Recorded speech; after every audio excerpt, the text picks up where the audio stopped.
So well guys, इन दिनों OTT पर मशहूर सोच का अडॉप्ट करने की होश मची हुई है और इन सब के मामले में अगर मैं जियो हॉटस्टार की बात करूं तो वो भाई नंबर 1 पे आता है। ओटीटी अपने खतरनाक स्टोरी, बेजोड़ कंटेंट और रीमेक के लिए जाना जाता है। वैसे बता दो यार, हाल ही में रिलीज हुई मिसेस देशपांडे जो 2017 में आई फ्रेंचाइजी सीरीज ला मांटे का रीमेक है। ये सीरीज ओटीटी पर रिलीज हो चुकी है, तो कैसी है, क्या है, सच में ये सीरीज देखनी चाहिए, स्टोरी क्या है, चलो जानते हैं।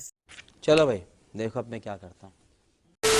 इसकी कहानी में सीरियल किलर मिसेस सीमा देशपांडे यानी कि माधुरी दीक्षित के आसपास ही इर्द गिर्द ही सारी स्टोरी घूमती रहती है। वो हैदराबाद के जेल में 25 ईयर यानी कि 25 साल से कैद है, लेकिन फिर भी उनके तरीके से उनका जो भी स्टाइल था, जो भी सीरियल किलर का स्टाइल था, उनका मारने का स्टाइल था, वो हाईलाइट हो रहा है और वैसे ही लोगों का कत्ल हो रहा है। तो कैसे ये पॉसिबल है जबकि सीमा पांडे यानी कि माधुरी दीक्षित 25 साल से हैदराबाद के जेल में पड़ी है और 25 साल पहले जिस तरह से लगातार हत्याएं हो रही थी वैसे ही सीरियल किलिंग मुंबई से स्टार्ट हो चुकी थी। अब इन सब मामले में दो चीजें सामने आ सकती है, जैसे कि एक तो सीमा ही पांडे जो कि खुद जेल में रहकर लोगों को सीरियल किलिंग करवा रही है, और दूसरा हो सकता है कि उसका कोई साथी हो जो कि हूबहू उनकी तरह से किलर आइडिया जानता हो। बस इसी कॉपी कैट किलर को पकड़ने के लिए सीमा का सहारा लिया जाता है और भाई और सीमा पांडे यानी कि माधुरी दीक्षित को जेल से बाहर निकाला जाता है और इस केस के इन्वेस्टिगेशन का जिम्मा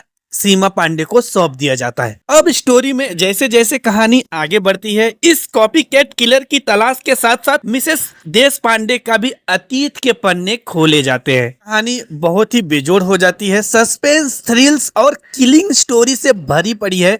समझ में नहीं आ रहा है कि ये मूवी मतलब ये सीरीज में कॉपी कैट किलर कौन है।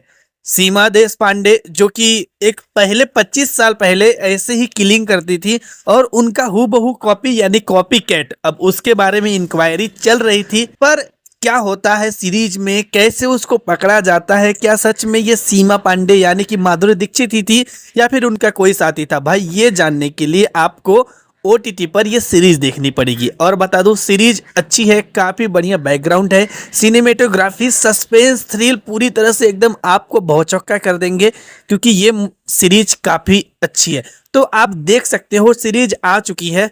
और हाँ, मुझे बताओ कि आपको सीरीज कैसे लगी, मेरी वीडियो कैसे लगी, जस्ट ड्रॉप योर कमेंट, एक लाइक करे, सब्सक्राइब कर ले। मिलते हैं नए वीडियो में।